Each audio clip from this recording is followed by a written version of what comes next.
Good morning and welcome to this ARPEL webinar, Peak Oil Demand and the Oil and Gas Industry in Latin America and the Caribbean.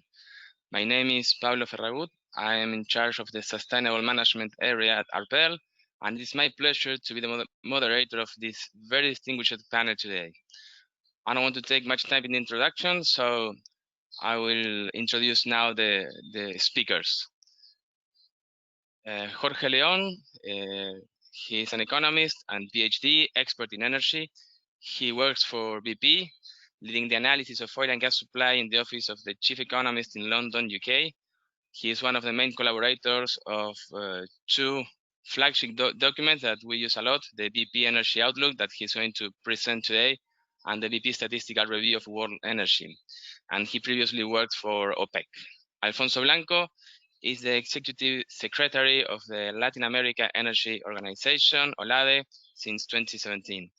He has vast experience as an energy specialist in Latin America, mainly in regulation, energy policy, project evaluation, business development, and financing.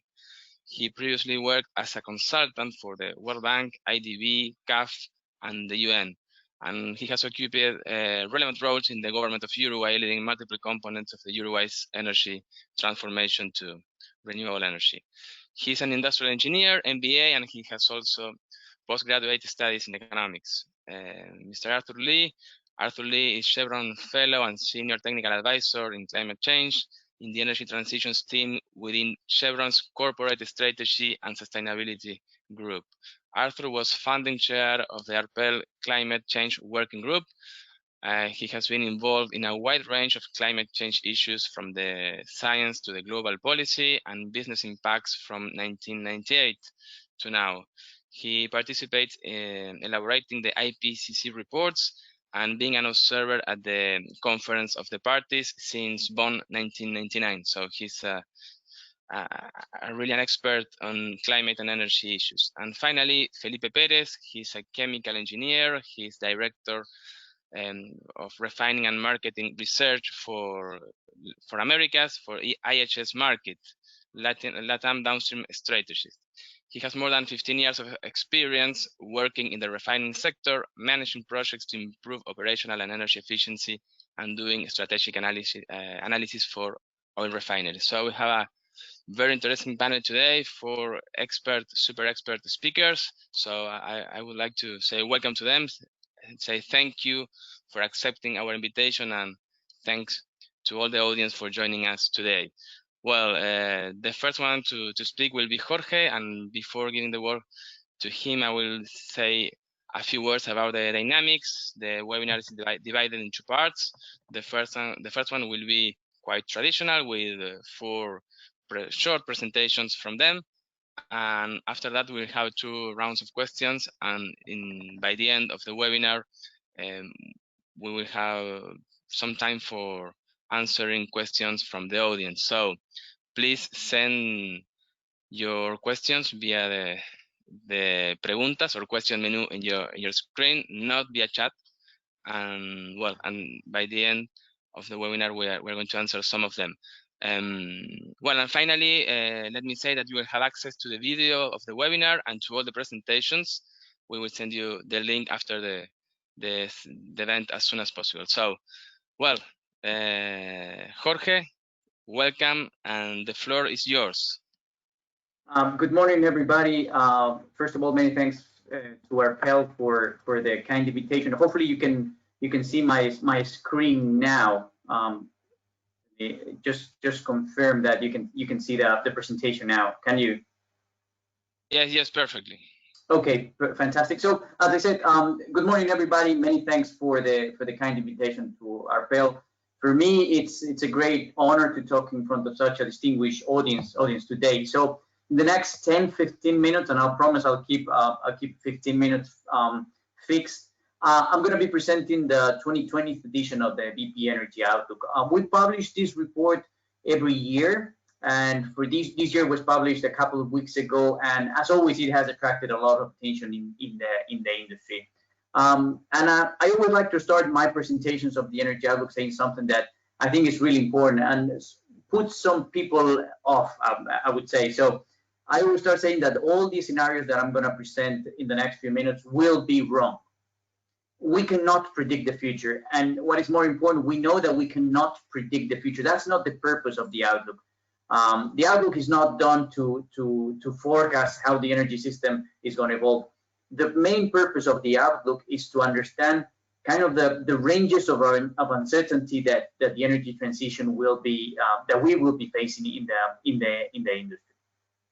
Having said that, much of the analysis that we present in the Energy Outlook is based on three main scenarios which explore the nature of the energy transition in the next 30 years. Rapid is a scenario which is based on a series of policy measures, particularly an increase in the carbon prices, so that the carbon emissions from energy use drop by around 70% in 2050 compared to 2018. Net zero here in blue, it assumes the same policies in rapid, but further reinforced by shifts in societal behavior and preferences, which makes that an acceleration in the decline of carbon emissions in 2050. And kind of the idea behind net zero is that there might be certain limits to the extent to which an accelerated energy transition can be driven solely by government policies. Government policies may need to be reinforced by shifts in societal preferences. A clear example could be a government might tell you that you have to recycle 50% of your rubbish, but society might say, I'm not going to recycle 50%, I'm going to recycle 80%. So those are the kind of societal shifts that explore net zero. And emissions almost go down to zero, almost zero by 2050. And then finally, we have business as usual, which is shown here in green. It assumes that government policies, technologies, and societal preferences kind of continue to evolve in the same manner and speed as in the recent past. And that makes carbon emissions to peak sometime in the next few years. But actually, there's little progress made in decarbonizing the energy system. Emissions in 2050 are only 10% below emissions in 2018.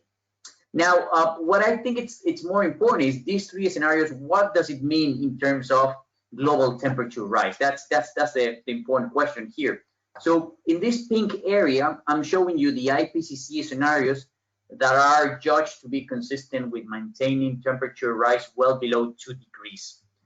This is from the IPCC report of the United Nations. And as you can see, our rapid scenario falls roughly in line with this well below 2 degrees scenario. So that's why we say that rapid is broadly consistent with 2 degrees, well below 2 degrees. The other scenario here, this blue area, here I'm showing the range of scenarios from the IPCC report that claim to be consistent with 1.5 degrees temperature rise. And as you can see, our net zero scenario initially is outside this area, but towards the end, it falls in the area and even below the average. So that's why, again, we said that roughly, our net zero scenario is consistent with 1.5 degrees temperature rise. So these are the three scenarios that I'm going to be referring to. So would be important to give these three scenarios in the back of your mind for the rest of the presentation. Now, today's discussion is going to be built around three main questions. I started this presentation saying that the scenarios that I'm going to be showing you are wrong because we cannot predict the future. We don't know what's going to happen.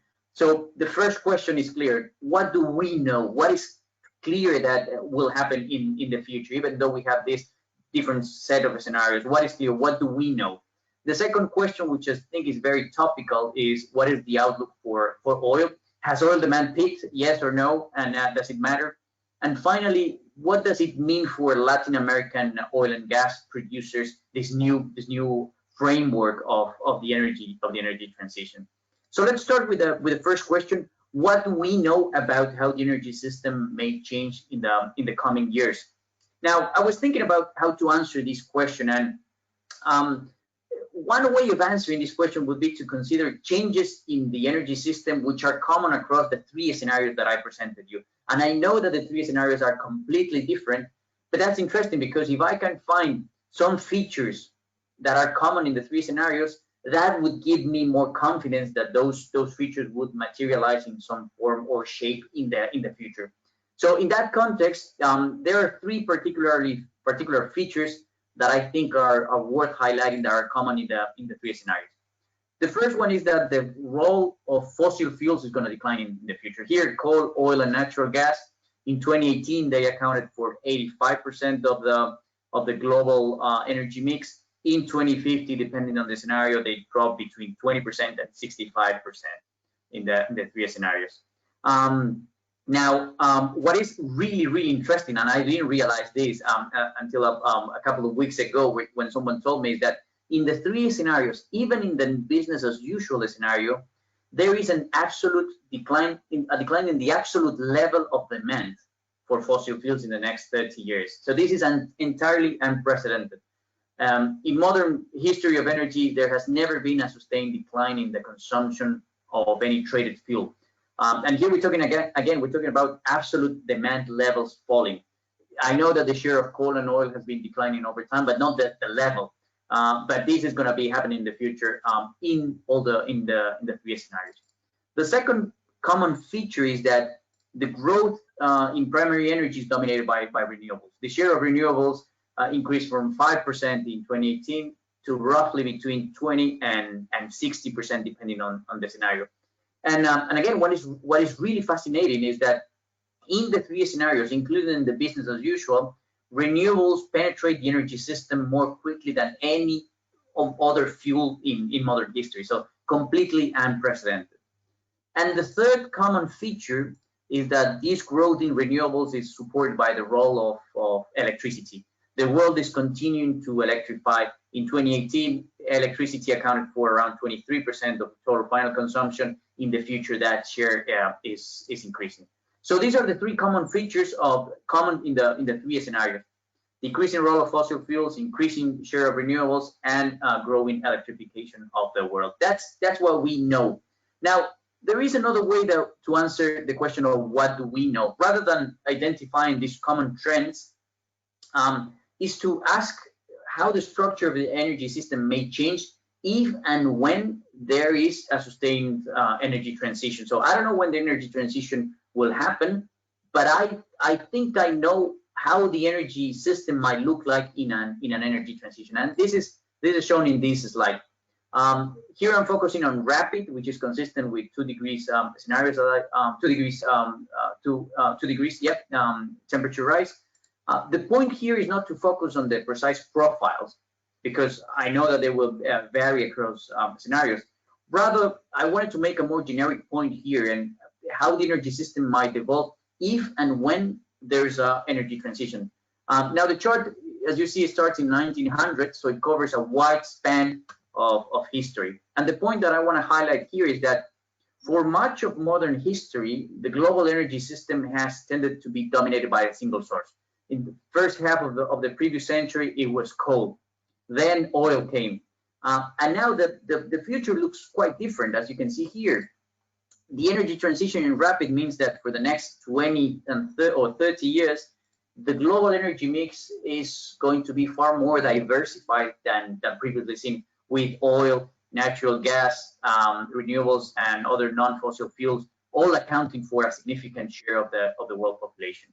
And this is really important because this greater variety of fuels means that there's likely to be an increasing competition within fuels, and also this greater variety means that the mix is going to be driven more by consumer choice rather than fuel availability as in the past. So in a sense, if I was a coal producer in 1920, life was beautiful, right? If I was an oil producer in the 70s, life was beautiful as well. Now, if I'm a gas, an oil, or a coal producer here, this is getting a little bit tougher, and that's the point that we'll come back to that in a second. Now, second question is, right?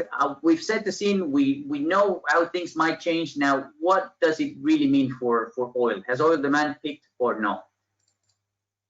These are the oil demand profiles in the three scenarios. So main comment here is that oil demand falls over the outlook in the 3 scenarios. Now the decline is much more pronounced in net zero and in rapid, and actually in net zero and rapid, oil demand peaked in 2019. And the level of oil demand consumption in net zero is 25 million barrels per day, in rapid around 50 million barrels per day, from almost 100 million barrels per day in 2019. If we compare that with business as usual, in business as usual, the outlook is more resilient.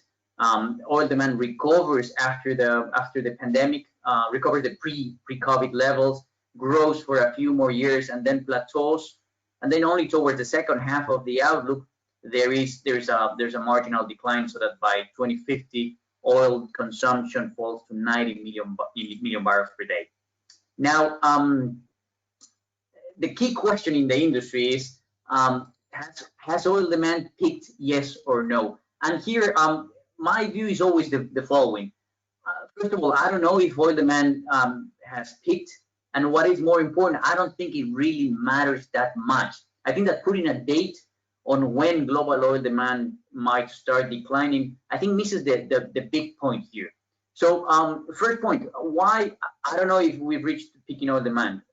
It's essentially because I've shown you 3 scenarios here. In 2 of them, we've reached the peak in oil demand in 2019. In the other scenario, peak in oil demand comes in the next decade. So I don't know whether we reached peak in oil demand, to be honest. But why I don't think it matters that much? I think it's because, first of all, some of the regions of the world will experience peak demand before others. Remember that the OECD demand, for example, has peaked some years ago. We're probably going to see Chinese oil demand peaking in the coming years, while we're still going to see Indian or African oil demand keep growing for the coming decades. So, we have to take that into account. Also, some types of crudes might face peaking demand before others. The lighter crudes tend to have a brighter future than the sour crudes, we think. Now, what is clear from this picture is that in all 3 scenarios, the demand in 2050 will be lower than the demand in 2018. In business as usual, 90 million barrels per day, in rapid 50, and in net zero, 25 million barrels per day. Another way of showing that it doesn't really matter whether we've reached peak in oil demand or not is to talk about investment.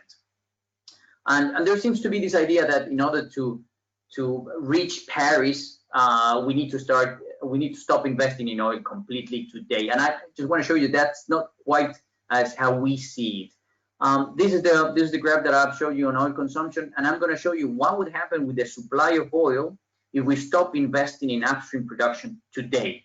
And because of the rapid decline rates in the producing fields, we will see a gap between demand and supply, even in a world which is consistent with Paris, as in rapid or net zero. So it doesn't really matter if we've reached peak in oil demand now or in the coming years. What really matters is that because of these steep decline rates in production of oil, the world still needs to invest in upstream gas supplies, regardless of whether we've reached peak in oil demand or not. I think that's an important message that I want to send through. And then finally, very briefly, what does it mean for Latin American oil and gas producers? So I mentioned that the market of energy will become increasingly competitive. You remember the graph that I showed you of the different shares of fuels. And it's going to become increasingly competitive, both between fuels but also within fuels. So, and in particular for oil, fast decline in demand, whenever that happens, in business as usual, it happens in the second half of the outlook. In rapid and net zero, it happens in the next 10 years or so. Whenever that happens, it really means that producers of the world, around the world, will try to monetize their resources as fast as possible, because no one wants to keep oil on the ground without being consumed, right? So the race to attract investment in that world will be tricky. So now I think that the energy transition poses challenges, but also opportunities for Latin American oil and gas producers. To start with, our cost of extraction is not very high. I think there's still a room for improvement in the efficiency of our operations. And I think that there will be a premium for smaller projects with shorter payback periods. That would be a source of competitive advantage, such as shale, for example. I know that Colombia is expecting the first projects to start in 2022. Argentina is also doing quite a bit. So those kind of projects, shorter, more efficient, will be better suited for whatever the energy transition and whenever the energy transition happens. And you've probably seen that some big oil producers are diversifying their portfolio into renewables, hydrogen, and geothermal. So this could also be a good way forward into the long term. People don't realize, I think, enough that there's a lot of synergies between conventional upstream activities and renewables. So, for example, in Latin America, we have very good experience in offshore drilling, which has very good synergies with offshore wind, for example.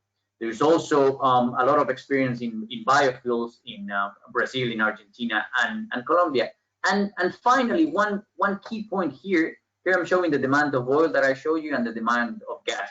Clearly, gas is much more resilient than the demand for oil. Clearly, you might remember that here in Rapid, there's a decline of almost 70% with respect to 2018. The global demand for natural gas is almost the same in 2015 and in 2018. So what started as a byproduct, which didn't have a market, gas a few years ago, it might turn and operators might start incentivizing a bit more the production of natural gas if there is a chance to distinguish that. And with that, this is what I wanted to show you. I'm more than happy to answer your questions, and I think I kept my time at 15 minutes, hopefully. Thanks. It's perfect, your time. Thank you, Jorge, excellent presentation. Some insights that I will ask you later in the round of questions. So now we are going to give the floor to Mr. Alfonso Blanco, Executive Secretary of OLADE. Alfonso, the floor.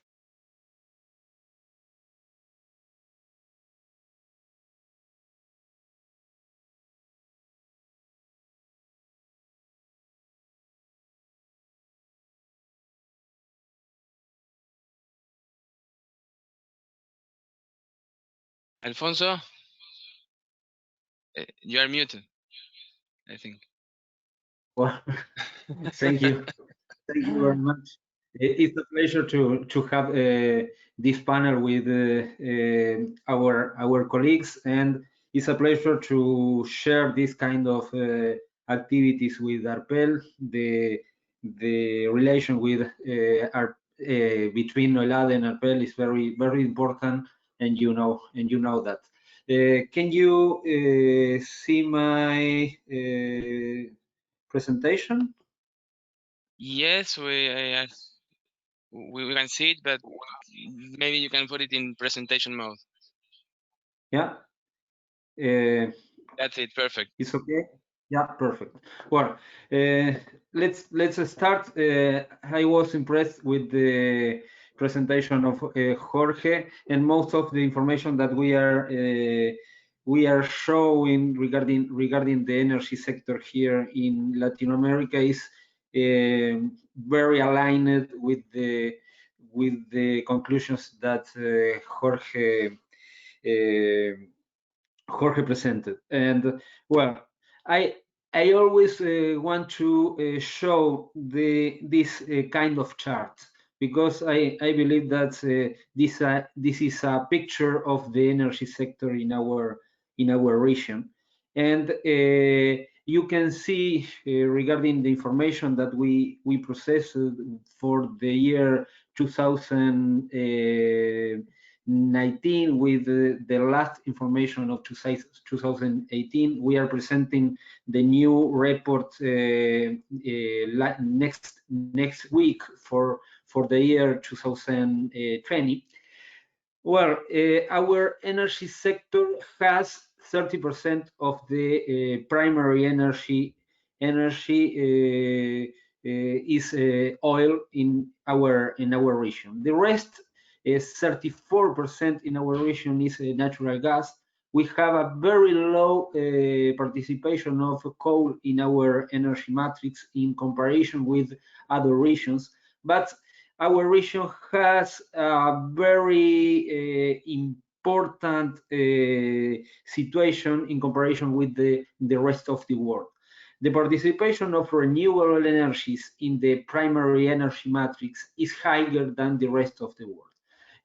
Latin America and the Caribbean has around 28% of the primary energy from renewables, and that is important to highlight that the role of the hydro in our region is higher than the rest of the world. The role of the biomass is higher, but when we talk about the biomass, we are talking about the biofuels too. And the role of the geothermal and other renewables is higher in comparison with the rest of the world.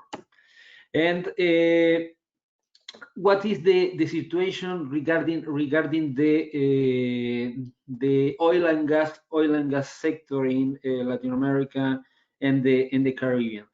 The production of Brazil is the higher production in the region, and that was a change in the energy sector in our region, because Venezuela decreased the participation in the oil sector in the region, and the participation of Brazil in the oil regional markets is increasing, and that is a question for the near future. What will be the share of the oil production in our region, and what is the share of the oil demand in our region? The bigger market for demand is Brazil, the next is Mexico, Argentina, Colombia, and that is the situation regarding the offer and the demand of oil in our region. What is the evolution of the production in for the oil in the region? The peak of the production of oil in the region was in 2005, and that is the situation that we are seeing in our region. And the peak of demand of oil in our region was in 2014, and we are seeing that the demand is flat in our region since 2014, and that is the situation regarding the production and the demand in our region regarding the official information presented by our member countries. You have to know that OLADE is the organization that has all the official information provided by the countries, and this is the source of our information. And let's talk about the future. Now, in 2018, the energy matrix was 51. Sorry. Can you see the presentation? Sorry. Yes. We are seeing two charts there. But I can't see my presentation. That is the problem. Sorry.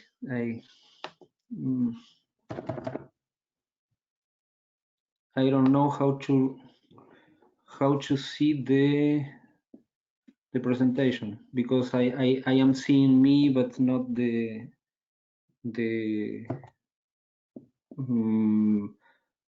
my desk. Sorry. Just 1 second, Alfonso. We're going to reset your presentation. Okay. Yeah, here. I can see. Can you see it?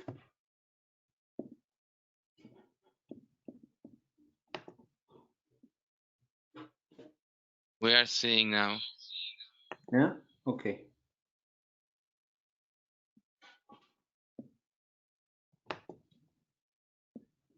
Okay. And the participation of the oil in the energy matrix was 51% in 2018. But our forecast for 2014, the decrease of the participation of the oil is around 10%. We are forecasting the participation of the oil around 42% of the energy matrix in 2040. And we are seeing a higher participation of the natural gas in the future energy matrix of the region. And in accordance with what was presented by Jorge, we are forecasting an increase of the participation of the electricity in the future energy matrix of the region. Yeah. What will be the higher impact in our energy matrix? Will be the power generation of our of the Latin American energy matrix. We will have a lower participation of oil products in the power generation. We will increase the participation of renewables, the participation of renewables, including the hydro and other renewables, will be more than 60% in our region, and we are seeing a higher participation of the natural gas in the power generation of our region. That will be the impact of the decrease of the in the participation of oil products in the power generation, and we can see regarding this decrease in the lower participation of diesel and fuel oil, and the replacement of the power generation using natural gas and renewables in our region. That's Alfonso, 2 minutes.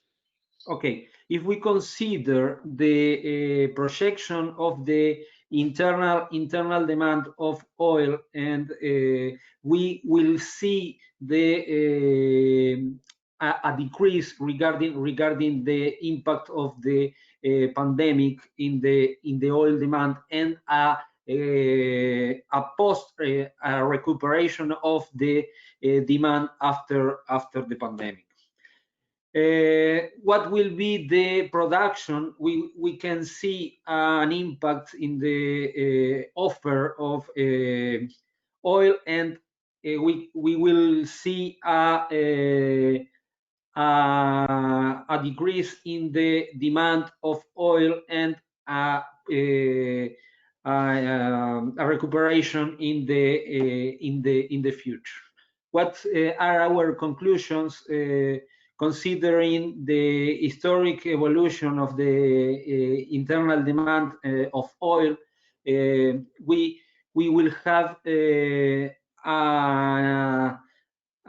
decrease of the participation of oil in some specific uses, and you can see other. I was talking about the other impacts in the energy sector. And for the last issue that I want to talk is what will be the role of the regulatory frameworks for the carbon emissions, and what will be the measures and the framework that our countries will adopt regarding the regulatory framework for carbon emissions. And this is the situation, and what will be the situation regarding the carbon taxes and other measures for the in our region. There are countries in our region that are implementing some measures like carbon taxes and ETS, and we have to see very carefully what will be the development of this kind of policy measures in our countries. Thank you very much, and well, we are open for questions. Thank you, Alfonso, for your insight and for talking much about Latin America and the outlook for Latin America. Let me say that OLADE is an important source of information about energy in our region, official information that we use it a lot, so I recommend you to take a look at it. Well, the next speaker is Arthur Lee, so I welcome Arthur, and the floor is yours.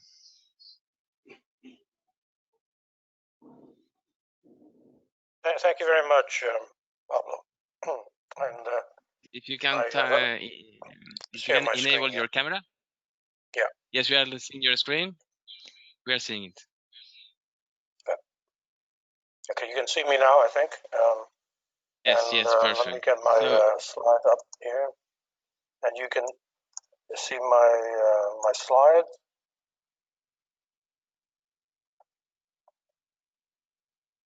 Okay, good. Yes, perfect now. Okay, good, very good. Okay, again, thank you, Pablo, for introducing me.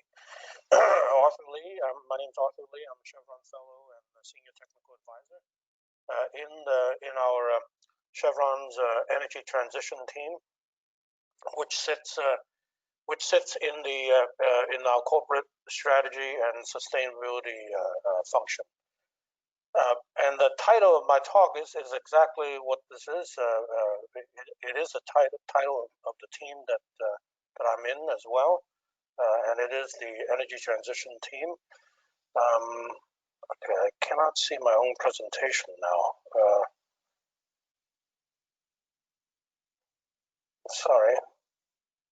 Okay, just a second, please. Yeah. I'm trying to fix it.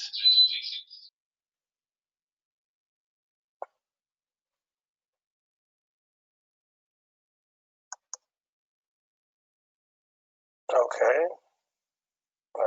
It's still not. We are seeing your presentation now.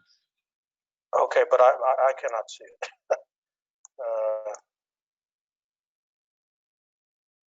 Sorry, Pablo, I cannot see my own presentation. All I see is myself.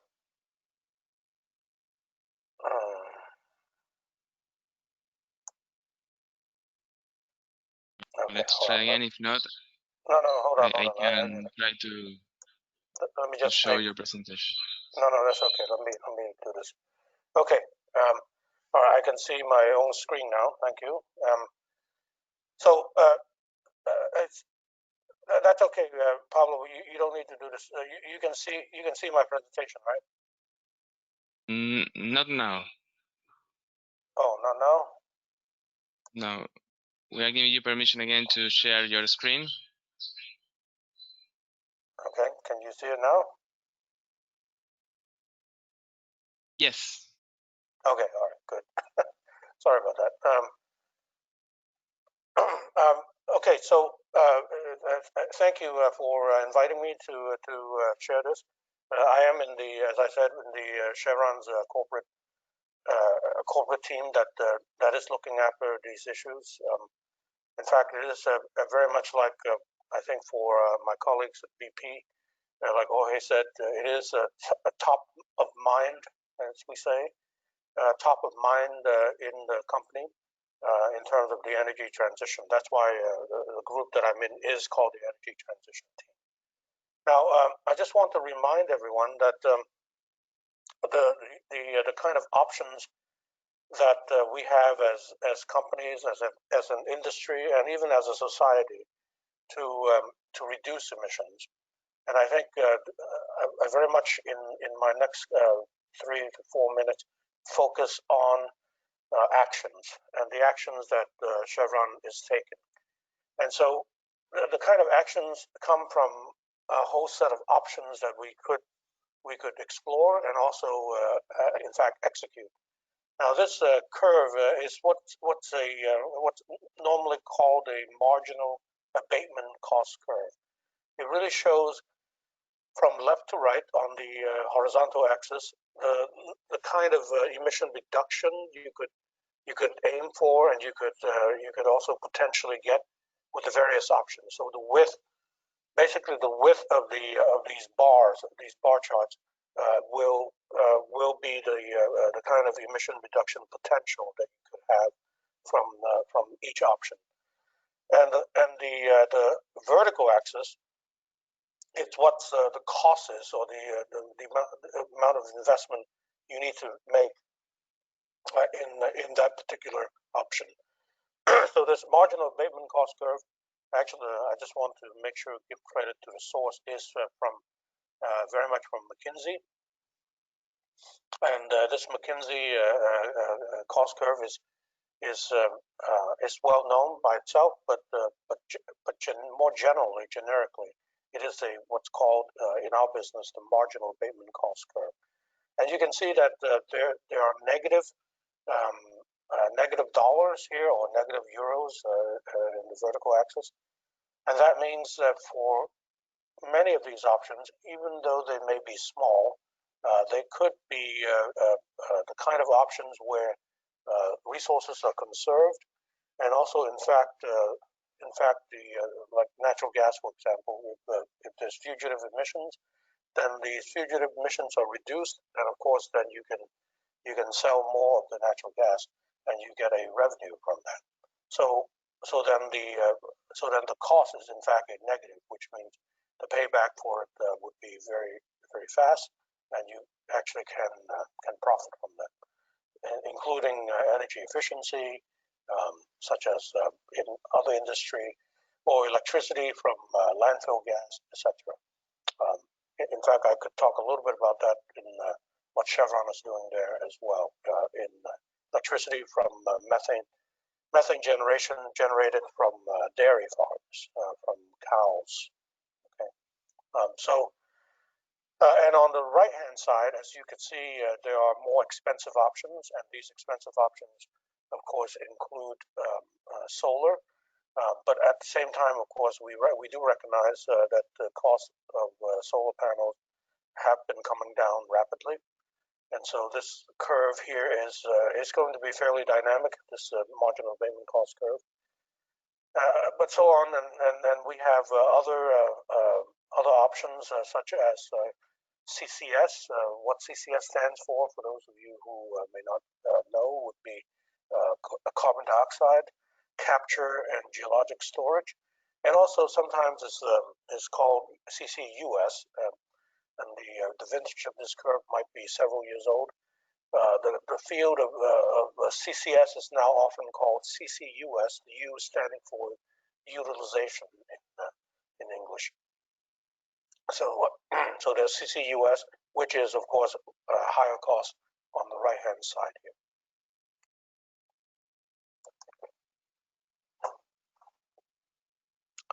Okay, what is Chevron doing? This is our strategy, more or less our strategy approach to the energy transition. We have three pillars that really hold up our strategy.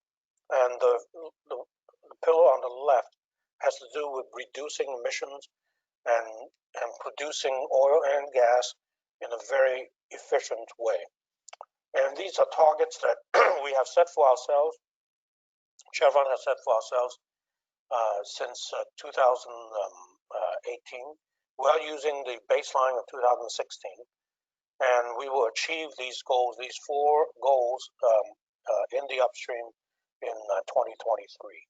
And the significance for that year is that in 2023, that's when the United Nations Framework Convention on Climate Change, the UNFCCC, when they meet again, that's the body of all the countries, the parties, if you will. The parties to that convention will meet again, not only to talk through more details of the UNFCCC, but also the Paris Agreement And that's the year 2023 when they will also have their first official stock take. In English, that means to look at the state of the world and see the emissions that have been made, to look at how climate change is happening in that year, looking at all the emission reductions that have been achieved. So that would be the first stock take year, and we chose that year as well for our own goal, with oil intensity reduction, gas intensity reduction, flaring, as well as methane emission intensity reduction. And we believe in these intensity targets because it helps us to become more efficient in our oil and gas production. And I will stress also that I think we're not unique anymore, but we are joined by others in our industry as well, that all of our employees, all roughly 45,000 of our employees are subject to these 4 targets. So it's not just our senior executives, but it is all of our employees, which of course is a very helpful inducement for all of us as one team to think about how to reduce emissions across the Chevron enterprise. Now, the middle pillar is also very important, and it's also very near term, is to increase renewables in support of our business, in support of our operations. We have, I'll start from the bottom, we have signed agreements with a company, especially a company called Algonquin Power. Algonquin Power will be partnering with Chevron to help us deploy 500 megawatts to start, I guess, 500 megawatts of renewable power, and we will step that up as we see appropriate and business condition and all that, the dynamics of it evolves. So we will have much more renewable energy to source our production operations. We have been also producing renewable natural gas. That's the top thing here. Renewable natural gas from dairy farms. That is from cows, and the cows and using methane digesters at dairy farms. We will help to develop that also with at least 2 companies at this point across the United States to help generate natural gas from cows and their I'll be very polite about this, from their cow manure. Okay, it's from the methane that would be produced from that. And we have also been co-processing biofuels and also helping to develop lubricants that are based on renewable feedstock. Let me, and I'll get into that a few minutes later. And then the third column, that's also very important, is we have established a future energy fund to actually invest in what's in the earlier development stage of many companies. We invest in a lot of startup companies that will help us get to a non-fossil fuel future. Okay, so that is a $100 million fund that we have established to do that a couple of years ago, and we have already made, I think, more than 10 investments in that area. We've also been a member of the OGCI, the Oil and Gas Climate Initiative, since 2018. With the number of companies that we have, more than 10 companies, this is now a $1 billion, exceeding $1 billion fund to also help us jointly invest in technologies that are perhaps not competitive, but at the same time will enable that energy transition future.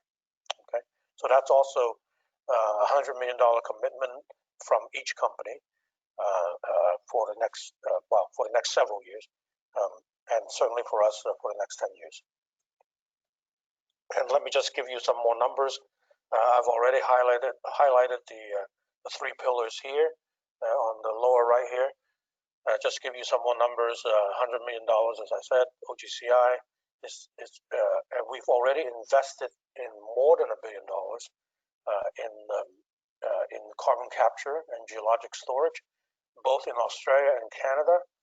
And let me just point out now, direct your attention to the left-hand side of the screen, in that that's the Gorgon project, where we spent actually more than by itself, it's more than $1 billion just on CO2 capture. And we're geologically storing the CO2 that's coming from the field, from the natural gas development field, and putting that underground in the place called Barrow Island, which is an offshore island, offshore from northwest Australia, as I indicated So in the graphic. 1 minute. Yes, thank you. So these are the numbers, and let me just get to this couple of slides, and I'll close out. So this is to lower our carbon intensity, okay, and we have joined several of these groups, OGCI, as I mentioned. There's a group at the Colorado State University in the United States for methane emission technology reduction, and also another group called the Co-Laboratory for Methane Science, and that too is also helping us to do more of the science and the technology development, such as what's happening in Rebellion, okay, in that we can sense and see the methane reduction. You can see the using this kind of optical device. It's actually infrared device to actually look at the methane reduction. And Beverly Coleman here is a picture of her. She's one of our expert scientists in the methane area. Okay. And more here, Novi. I'll just point out Novi is one of the companies that we are now working very closely with in developing, and we have some of our first production now of renewable lubricants. Okay, so these are renewable renewable feedstock that we have that can now help us produce lubricants. Algonquin Power I already mentioned. We have for the San Francisco International Airport. This is where I live, in the San Francisco area. For the airport, we have a venture with them to supply them with biofuels and with advanced generation of biofuels. I should also say that we have let me see here, investing in the future now of future breakthroughs. We have sodium batteries, not just lithium batteries. Natron Energy is one of these companies, startups that we have invested in. Carbon engineering is capture of CO2 directly from the air. Svante is a company that has a innovative kind of CO2 capture technology that we're now piloting in the state of California, where I live. And Zap Energy, this will be perhaps very interesting to most of you who have not heard of this, is a company that is involved in in researching and developing nuclear fusion. Fusion, of course, is the kind of nuclear reaction that our stars and our own sun is made of, is fusing elements together. And so Zap Energy is one of our latest investments, is now nuclear fusion. And more immediately to near term is charging of electric vehicles. ChargePoint is one of those companies that are now that we are helping them build the charging infrastructure for electric vehicles. Hydrogen Council, we too see a potential future in hydrogen, and we have joined this non-government organization to look at future development of hydrogen. So let me just end there. And again, venture capital and partnerships are very important in this future pillar of the 3 pillars that Chevron has as a strategy. Thank you very much. Well, thank you, Arthur, for your presentation. We can summarize your strategy as more efficiency, better oil, more renewables, and a vision of the future with much R&D. So very interesting. Thank you for showing us all the effort that Chevron and a major oil company is doing for the energy transition. So let's give the floor now to Felipe Perez. Thanks, Pablo. Can you hear me? Yes, perfectly. All right, great. So show my screen here. Let me know if you can see it. Yes, we are seeing it. Great, thank you. Thank you everybody for attending. 5 minutes, Felipe. Sure, no problem. I'll be brief and short to the point. So what I want to discuss here is, you can see in the title of this discussion, we mentioned peak, and I'm crossing that out and actually changing to plateau demand, and you guys will see, and I'll explain why we have there coming forward, right? And one of the things to set the basis when we are discussing all this energy transition globally and to the Latin America, we cannot forget that things take time in the energy industry, right? The energy industry is not the most dynamic. So here you just see that it took over a century for the oil and gas industry to be where they are, right? So this is very important to keep in mind.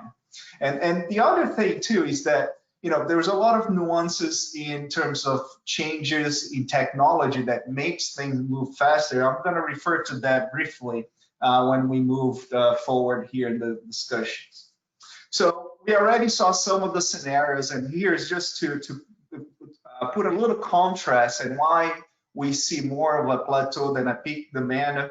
But scenarios are scenarios. I think Jorge mentioned, it's not a crystal ball telling you exactly when, but it's what is the tendency and the trend. And we analyze 3 cases, right? Our rivalry is our base case, autonomy is the greener one, and then the score is a little bit more of the chaos of the world, right? Pretty much what we experienced in 2020, right? But here's the interesting, and in this graph, I just want to highlight a few things. So as you see there, the black line at the top is the oil percentage share of the energy matrix for primary in our base case. And you can see that, you will continue to be part of what we are, but there's not a really peak. A peak is more, something more a rapid decline, right?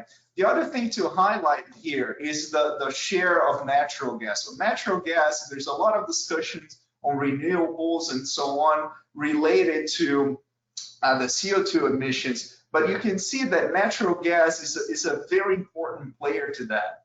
And last but not least, that we see renewables moving and growing, but to make a major shift to where we are and think about all that time that takes to be where we are, and consider this infrastructure that we have, the convenience that we have related to hydrocarbon fuels, things will take time. But there's a lot of things to change. And just to highlight a little bit that the situation, even in our most optimistic, greener scenario, you can see that the oil share will decline, but it's not as rapid as we think. It's not going to be as fast as we think, because of all those factors you see it. And just in this scenario, we see renewables taking a bigger share of the pie. But one thing too is important to think of this scenarios and shares of the energy matrix is that the size of the pie is growing, right? So it's not only changing the percentage, right? The size of the slice, but the pie itself is growing. The world will continue to need more energy, right? Populations are growing, classes are moving in society that require more energy. So efficiency is going to be a major factor. Right? Can we continue to develop the world, right? But using less per capita, for any factor that makes us to be more efficient. So this is a scenario to keep in mind.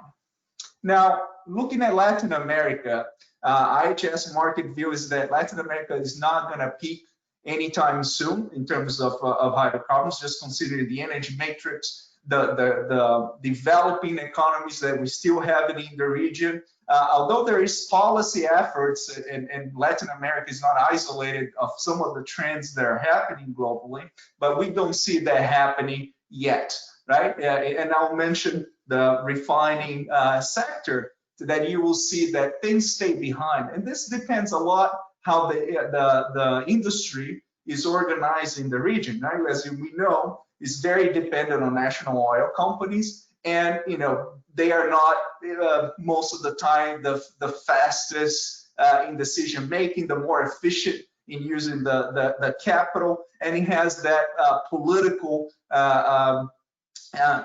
weight on their decisions in what projects they do and so on, right? So this is what we see for Latin America. We do see natural gas becoming an important part of the matrix in Latin America, but even renewables, following an international trend that is going to be slow and steady.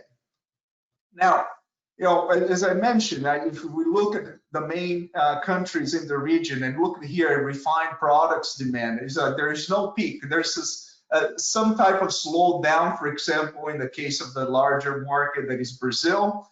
We know the ethanol sector in Brazil, the participation of the road transportation for the light duty vehicles with the full flex vehicles. Brazil is implementing renovables. Things are changing that, but even with that, we don't see a peak demand. Things will continue to grow on a steady pace by 2050. So what it means is that if we're looking all the world and looking at the region, right? So if we look mainly, because if we think about oil, the main consumer or the only consumer are the refiners, right? Pretty much, and then it follows on to fuels and petrochemicals. But the main consumer is refining. And if you start looking at the fuel demand for the world in major regions, North America, Europe, and so on, we're going to have major exporting hubs, right? And there are some regions that will be continuing dependent on imports. But as the markets start to shrink a little bit, as we see some evolution of this plateau of demand, there is be more competition for those growing markets. And Latin America is a market that has scale and has a growth rate very attractive, right? So there will be very competition, and especially for the local refiners in the region. So what are decisions, what they need to think about all any transition affecting the national oil companies and all the oil companies in Latin America. Now, as we see this dependency on imports, right, and we know the destination, a lot of the crude produced in Latin America goes into North America, there's this correlation, right? There's this intricate market that I call the Americas refining system, right? And again, competition will be very strong. I mean, you come to U.S. Gulf Coast, for example, very large-scale refineries, very efficient, high complexity, low energy costs, right? Natural gas prices in the U.S. Due to the shale boom, we have a very low price for energy, so that makes the refining industry here very competitive, right, against local refiners in the U.S. But when we put this scenario, this picture here, in terms of the energy transition, I see a double threat, what I call, for Latin America, right? Because if we start seeing this plateau in oil demand, right, the market for crude oil, for Latin American crude oils will start to be more competitive, right? The space to be there will be more restricted, right? So this is another problem. And, with, plateau demand for gasoline and diesel that is already happening in Europe and in the United States, how you think about your refining industry, your hydrocarbon industry in the region, when others can do it, very well, very efficient, it can be very competitive. So there's a nuance here that affects both the crude oil markets and the refined product markets for Latin America. And if we think in terms of transition, right, we see for Latin America a bigger role of biofuels. Now, here you just see the trend in our projection of the biofuels demand for the region. And we see, biodiesel, renewable diesel and biodiesel making a major impact. And the ethanol, is a little bit, there is the growth, but we see that growth is slowing down further on because, if you have the example, Brazil is very difficult to reproduce everywhere, but it will continue to be part of this energy transition. Okay. And Pablo, just to finish here, and we talk about, if you were to ask me, is the oil industry going to go away? And going back to my first slide, how things take time. And if you think about, innovation, technology innovation, right? Disruptive technology. If we think about, the iPhone, people talk about the Teslas here if you're in North America, but fracking, that is related to, a very traditional industry, is a major revolution for the world, right? Where you can have the United States becoming the largest producer in the world, temporarily exporting again. So that changes the landscape, not only on balances of energy, but the geopolitics of the energy industry.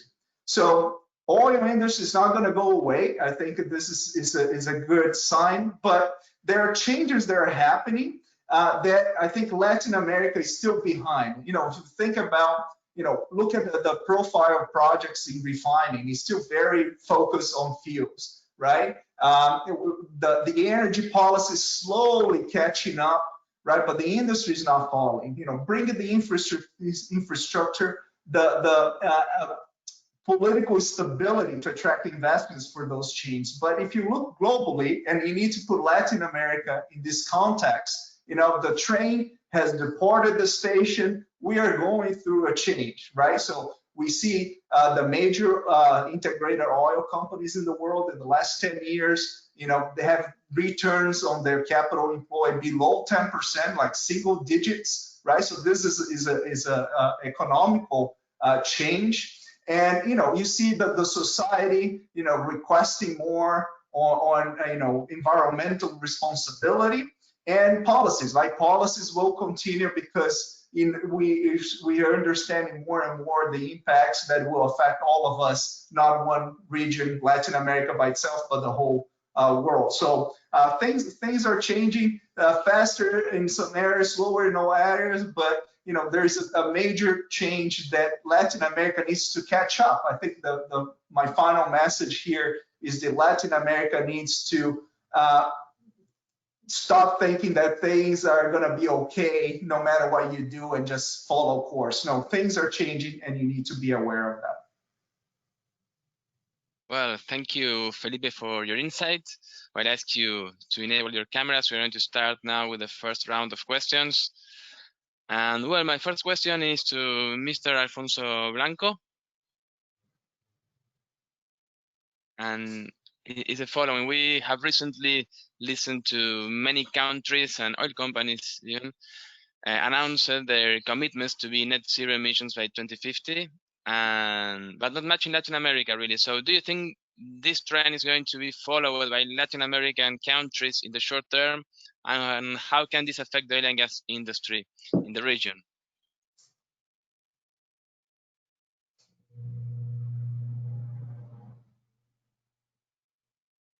You are muted, Alfonso.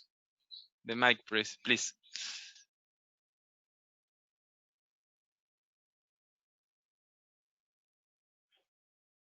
Okay. Sorry. As I explained in my presentation, the region has the higher penetration of renewable energies in comparison with other regions. There are a lot of countries that have very important policies regarding a higher penetration of renewables and decarbonization of their economies.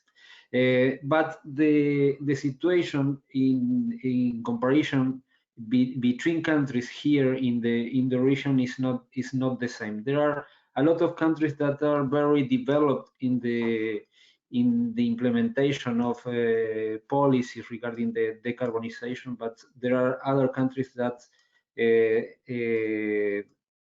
didn't start the process, and that is an approach that was presented, for example, in the declaration of the G20 that was chaired by Argentina in 2018. That's the energy transitions should incorporate the different situations and the different resources that the countries has, and I believe that that will be the development of this kind of declarations of complete decarbonization regarding countries. There are countries that are in conditions to adopt that kind of declaration, but there are countries that has a completely different background of resources, development of internal policies, the regulation of some sectors, and increase the participation of the private sector in their energy sector. That is the constraints that operates here in the region. The response is there are some countries that are in conditions to adopt that kind of declaration, and probably we will see in the near future, and that is incorporated in the NDCs of the countries. But there are other group of countries in the region that have to develop more deep policies in order to incorporate that kind of declarations. Well, thank you, Alfonso. Now I have a question for Jorge. So you have drawn 3 different scenarios. Are you optimistic that the world will follow a Paris-consistent path, or are we going to continue along the business as usual path? And how has COVID-19 changed your outlook? So, excellent question. I think that we don't attach probabilities to the different scenarios because it would be too complicated. You'll have to attach probabilities of how countries and policies will be enacted, as Alfonso mentioned. There's such a variety of approaches now that would be very complicated. But I think that you all will agree with me that we would hope that the energy system moves into a sustainable path. The sooner, the better. I don't think that we can continue in our business as usual scenario in the long term because of the economic consequences of climate change, and that's a major concern. And I am personally optimistic about the energy transition. For example, I think that COVID has accelerated the energy transition. I think it has shown the fragilities of our planet to external events. So I think that has really moved the conscience of many people. We've seen governments, especially in Europe, putting investment or green stimulus packages close to 1.7 trillion euros for the coming years, very green. And there are some facts that are saying that we are making good progress. For example, a few interesting facts here. The energy mix has decarbonized faster in the last 5 years than in the preceding 25 years. Solar PV costs has fallen 80% in the last 10 years, 80%. The other day, someone told me that $1 invested in solar today generates 10 times more energy, more electricity than in 2010. So that's amazing. The battery costs have fallen 90%. The carbon tax, Alfonso mentioned this. There are so many countries now considering carbon taxes, and in Latin America, I saw that we have Brazil, Argentina, Chile, and Colombia. Fantastic. So I think that there is a move to an energy transition. We don't attach probabilities, but I think that we would hope, and I think you will all agree with me, that the world will be moving into an energy transition faster than slower, I think. Okay, thank you, Jorge. And engaging your last sentence, I will turn to Felipe. And I have a question for you. It says, how fast, at what pace do you think that alternative transport technologies, energy sources, are going to be adopted in the region? I mean, natural gas, hydrogen, biofuels, electric mobility, and hybrid cars, for example. Right, it's interesting, right? We need, there's a lot of frenzy about electric vehicles, right, around the world. That being, there's a lot of marketing related to it, right? If we think about the impacts of the plateau, or even, the rapid scenario that Jorge exposed, or our autonomy scenario, where you see that decline, the biggest factor for the plateau or the decline of demand in oil it comes from efficiency, fuel efficiency standards, right? So this is very important to address. EVs, they're tiny, drop in the ocean. Is important? Yes, they're important, but that's something to be in perspective. For Latin America, right? I live in California. You probably know Tesla's everywhere. It's everywhere. Can I afford one? No, it's very expensive, right? So imagine that for Latin America, right? You still have the middle class with not that purchasing power that you see in some other areas. So EVs, unless they drop completely the price tag, might not be the alternative for Latin America. I see flex fuels, if we're talking about more transportation. Natural gas, there's so much potential in the region. Vaca Muerta in Argentina, there's a lot of gas trapped there that can be part of it.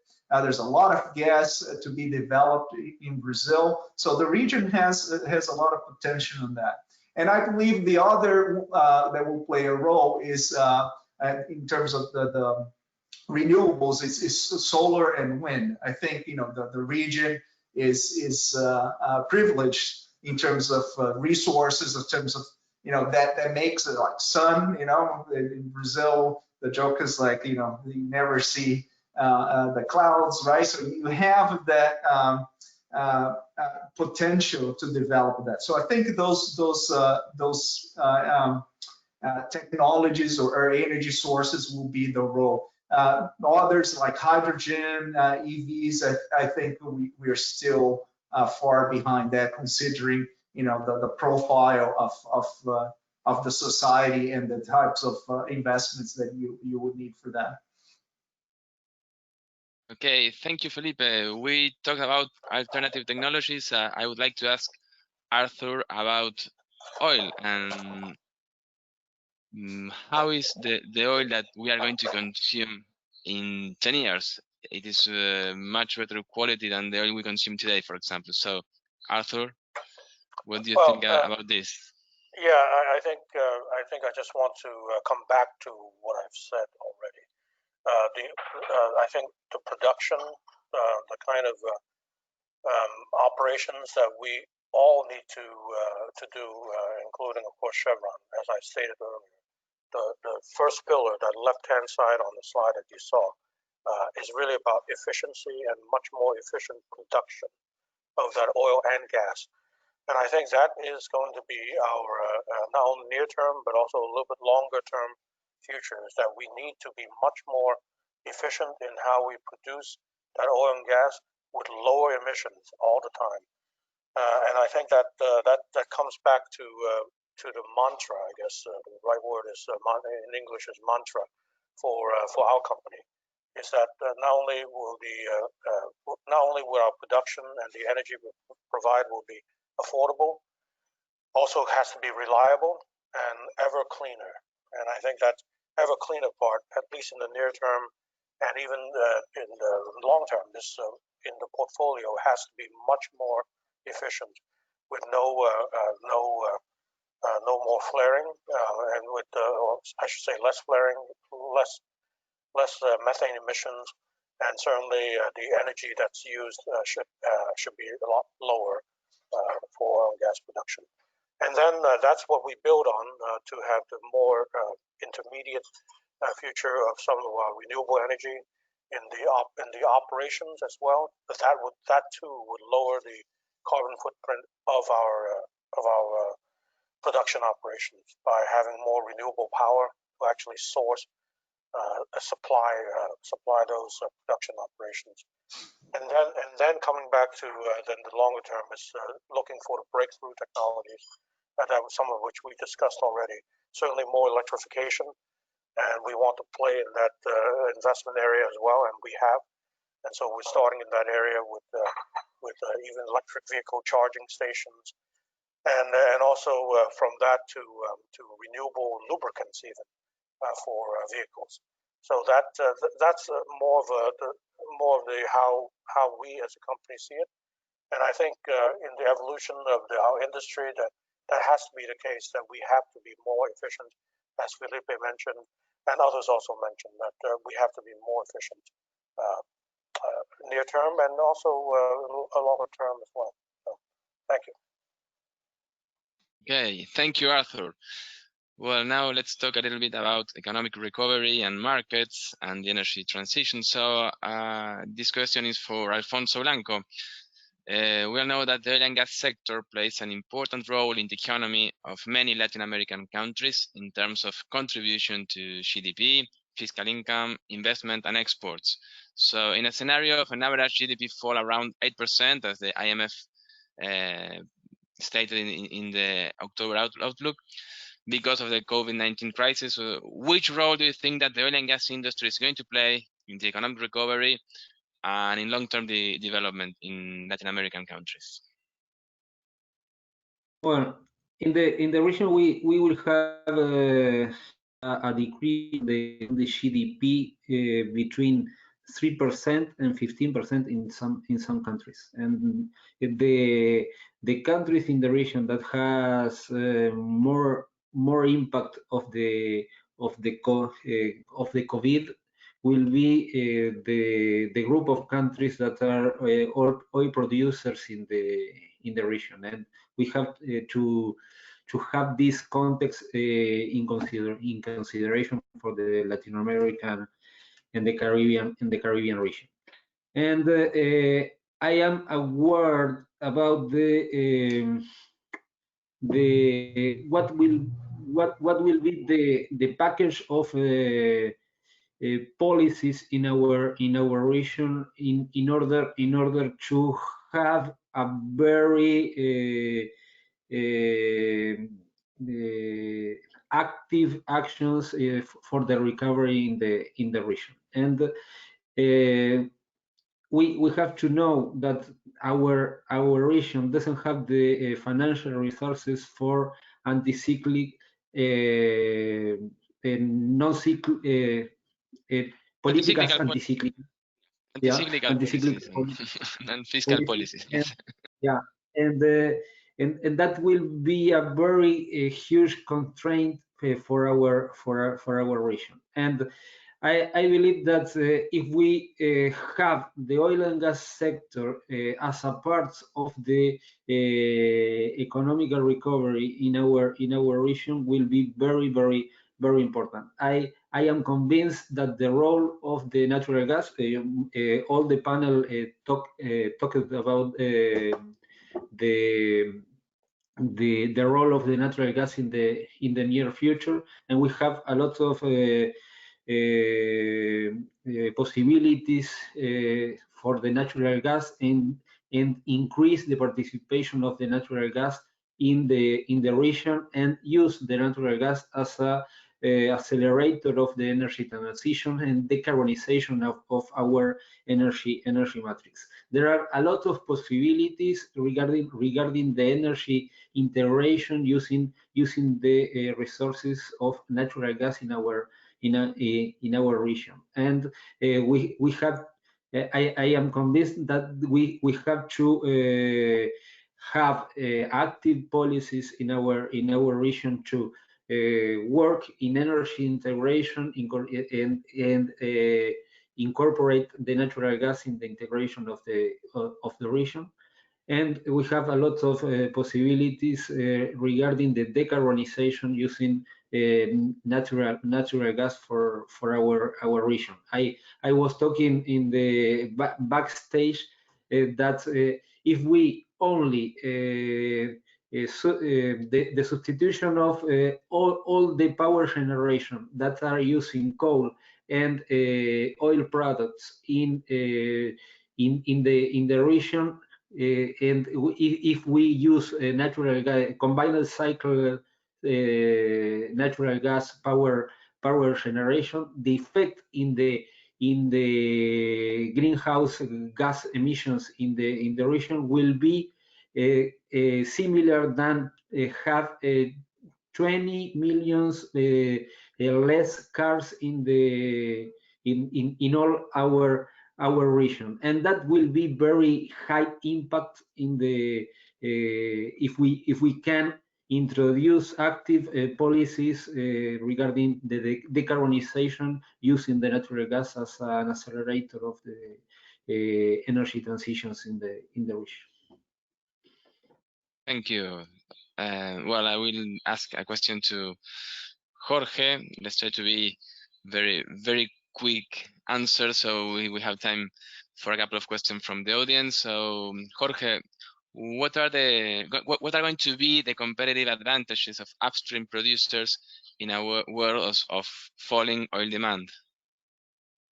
Thanks. Very briefly, so as I said, the market is going to become increasingly competitive, so efficiency, as Arthur mentioned. I think that a very important topic is carbon intensity of the crude that we produce. This is going to be key. It's not unthinkable that in the future, customers or refineries will start favoring some types of crudes because they have lower carbon intensity, or leaving aside carbon crudes which have very high carbon intensity. This is going to be key for the future. In our region, Argentina, Brazil, Ecuador, and Colombia, they tend to have lower carbon intensity, definitely a little bit below the global average.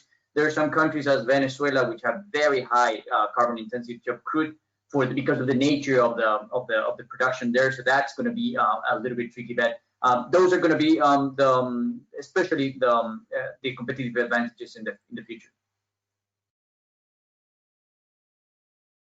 Okay, thank you.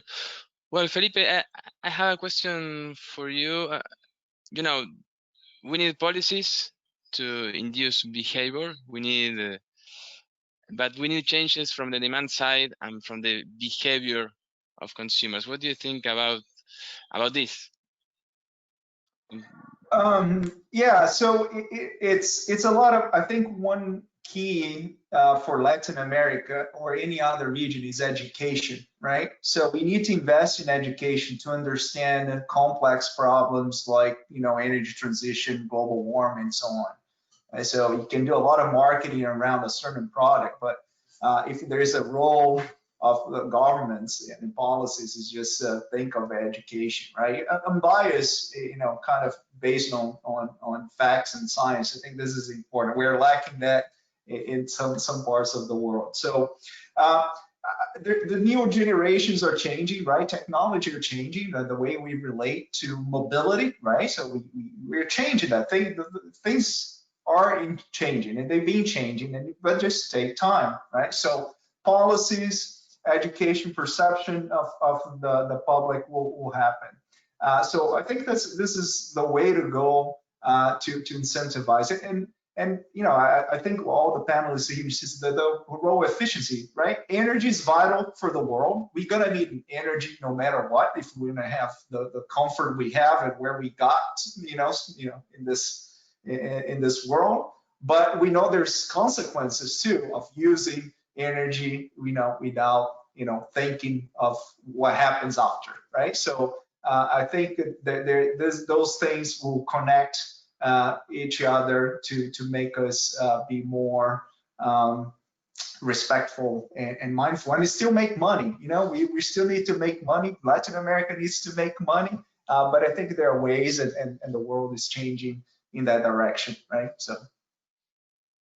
So thank you. Well, a final question for Arthur, and we're going to give 10 more minutes to do some questions from the audience. So Arthur, just being very briefly, which is the role do you think that carbon markets can play in the near future in the innovation process and the transition in Latin America? Yes, I think that, thank you for raising that point. I think in terms of carbon markets, the policies, I think that have been demonstrated in other parts of the world, I think show that it will be very effective in reducing emissions, helping to reduce emissions, and also giving incentive to finding creative solutions for reducing emissions. So that would include not only, I would say, the hardware kind of technologies, but also natural climate solutions. So, for example, I'm actually also on the board of directors of the International Emissions Trading Association, and I've seen the development of these policies firsthand for many years now. With the EU emission trading scheme, or the so-called EU ETS. And also in California, where I live, I think those are the kind of policies that have generated emission reduction, and have now set kind of the bar, the carbon price, if you will, that could also incentivize further technology development. So I'll give you an example. The low carbon fuel standard, while it's not strictly a emission trading scheme, it does allow for offsets from into the particular low carbon fuel that you are importing, that would be used in California, for example. So that low carbon fuel standard now has a price to it as well. So it is, in many ways, it is market based, and the level of that price is giving incentives to industry, to companies, to actually consider now very quickly the development of CO2 capture, for example, CO2 capture and geologic storage. That combined with what in the United States, what we call the 45Q incentives from tax incentives. That's a federal incentive, that's US, plus this California low carbon fuel standard, or LCFS. The two combined would actually give a great deal of incentives for companies to really develop and deploy CO2 capture and geologic storage. So I would say, in closing, I would say that certainly carbon pricing, and in the case of emission trading, offsets, allowing for offsets to be used, would really induce the development of technology, including higher level technology, as well as some of the more, I would say, natural climate solutions that would also be very helpful for forestry, as well as for other landscape level kind of solutions. So let me just leave it there. Thank you. Thank you, Arthur. Well, we have time for a couple of questions from the audience now. The first one is for Felipe. Well, is the current context favorable for countries in LATAM to collaborate further and create an effective LATAM energy market? And well, you talk about some kind of dynamics between North America and Latin America, and how can these dynamics influence the decarbonization process? That's an excellent question, and I think that Latin America is in desperate need for more integration of the markets, right? If you look in isolation, each country, we know infrastructure is still very poor, right?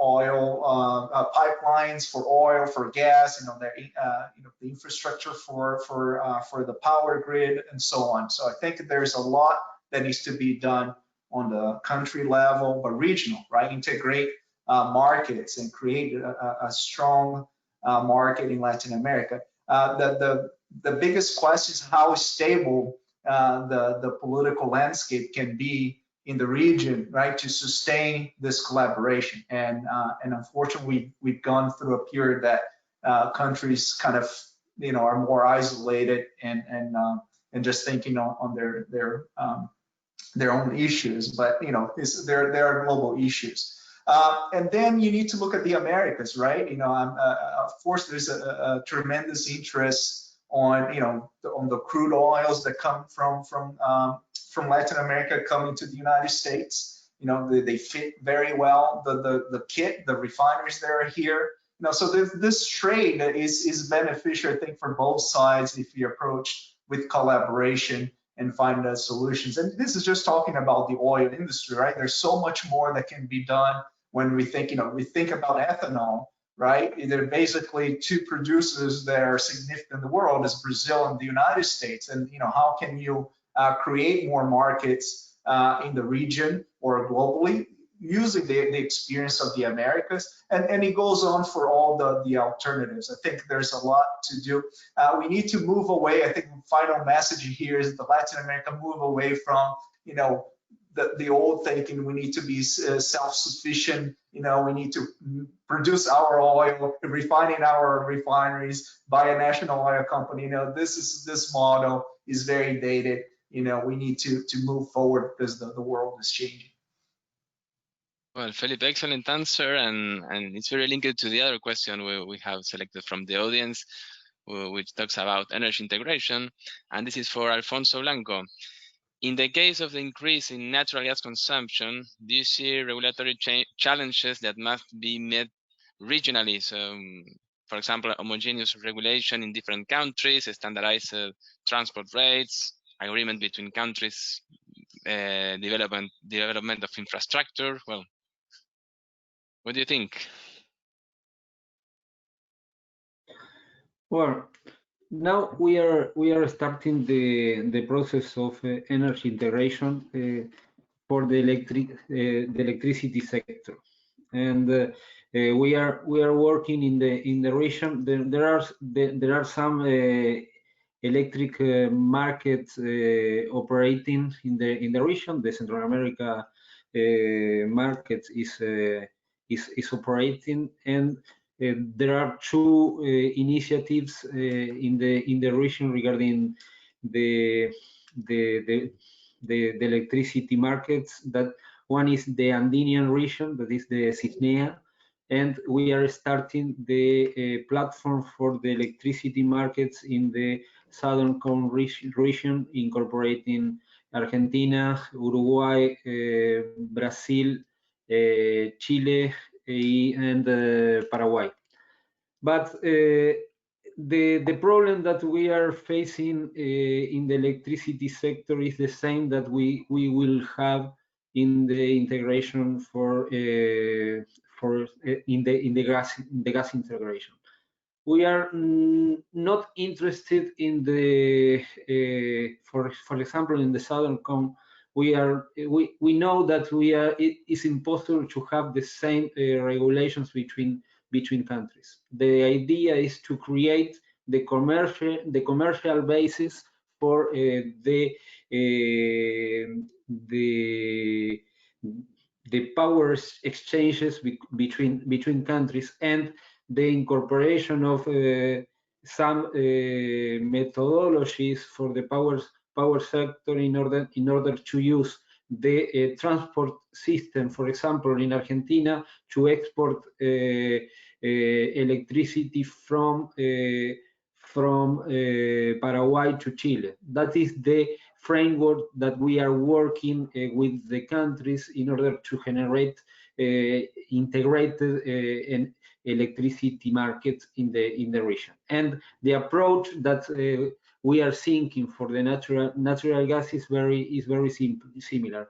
We don't need a supranational entity to manage the market. We only need some proper commercial agreements between countries in order to start the operation of the market, and make and to prepare the conditions, for example, that the gas from Bolivia could be used in the Uruguayan markets, or could be used in other markets that doesn't have the physical frontier.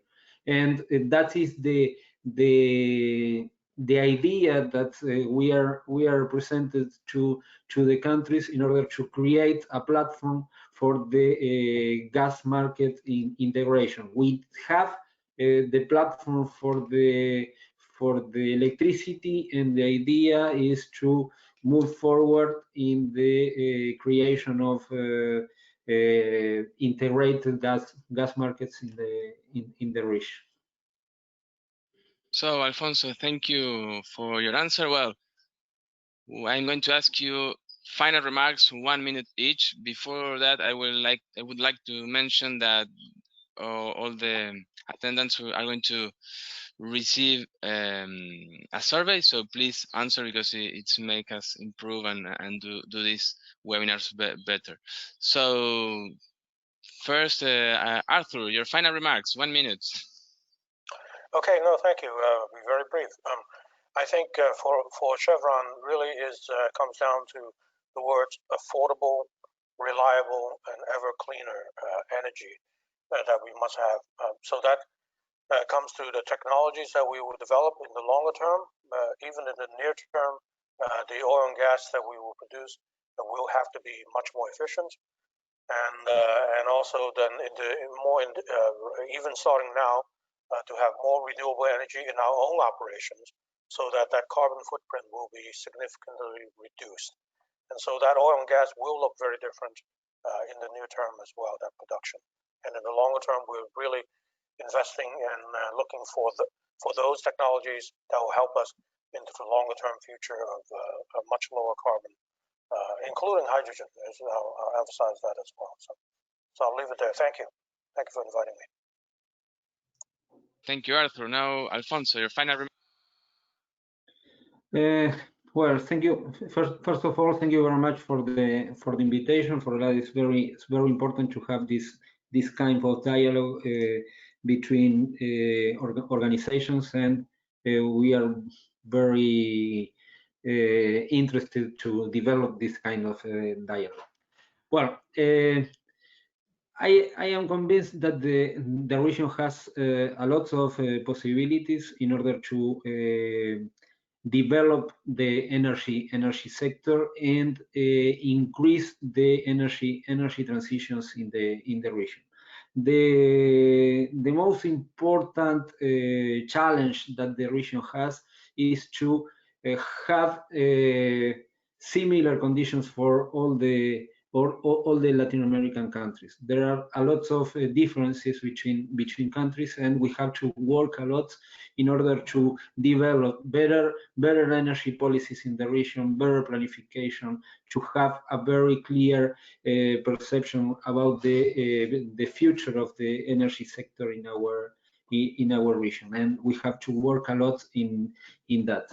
We have another challenge is to increase the energy integration in the region, and when we are talking about the energy integration, we are talking about the complementarities between energy systems in the region. The incorporation of the energy transitions, a higher incorporation of renewable energies in our region needs the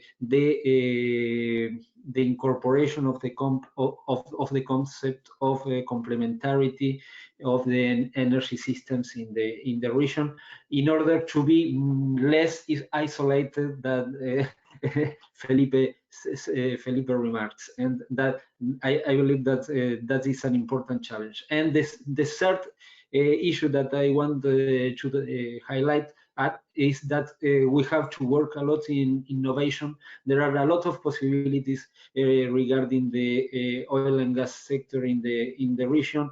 The incorporation of a vision of hydrogen in the region is a very important issue to discuss. The biofuels in the region, and for example, the green hydrogen, but the blue hydrogen in the region too.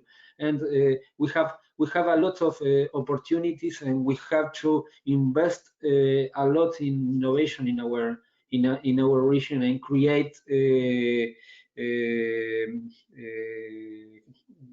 clusters of research and development regarding the energy sector in in our region, including the oil and gas sector. Thank you. Thank you, Alfonso, for your comments. Well, Felipe, please, your final remarks. Thank you, Pablo. And first, congratulate the other panelists. This is great points. A very honored to discuss with everybody here. And I think from IHS Markit's view, we see that oil and gas will continue to be a major part, and that is very significant for Latin America. But there will be challenges, right? So if you look at the region, it's so connected. You have culturally, very connected. Language is pretty much uniform in the region. Resources, abundant resources in the region. How to capitalize, monetize in a good way, right? Those resources and stop being the follower and be the leader in so many areas, right? And energy is a sector that will need innovation and the capability of Latin America. I think the region has everything in its hands. Is just to start it. It can always be thinking that the future will come. It never comes, right? So you need to start working now because the world is changing, and if you don't change your mentality, and then speaking for all Latin America, you're going to stay behind, right? And you'll miss out. Okay, Felipe, thank you. And finally, Jorge, your final remarks. Thanks. Just very briefly, 2 comments. The first one is that energy transition is coming sometime soon. I don't know when it will be here, but we know that it's coming. So we have to be prepared. This is a challenge, but also an opportunity for our region. And second comment, which I think is more important, is I just want to say thank you to my fellow panelists. I really learned a lot from you guys. So thanks for that. And thanks to Pablo, to Irene, and Veronica for the invitation, for organizing this fantastic webinar. Really enjoyed participating here. Thanks. Thank you, Jorge. Thank you for your remarks. And well, I would like to thank the audience. And well, we are going to continue these discussions in future webinars. So we expect you the next time. Thank you all, and well, have a nice day. Okay. Thank you. Bye. Bye. Goodbye. Hello. We are having next week a very interesting panel in our energy week. All are invited. Okay. Yes, the energy week is coming. Very nice panels exactly. We're going to have there, and well, thank you, Alfonso, for reminding this. We are going to be there too. Bye. Thank you very much for the invitation. Bye.